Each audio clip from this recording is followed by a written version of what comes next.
我们介绍一下 ATE400传感器在铜排的安装。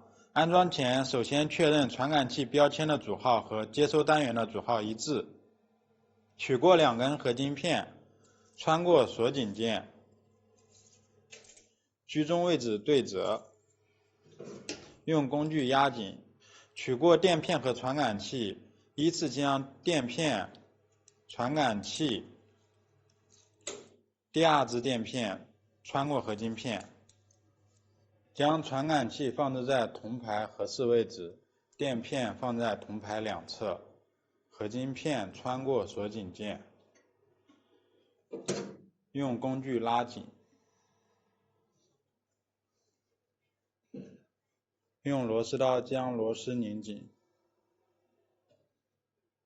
用工具剪去多余合金片，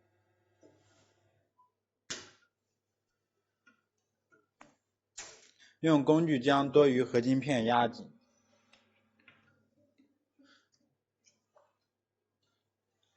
传感器安装完毕。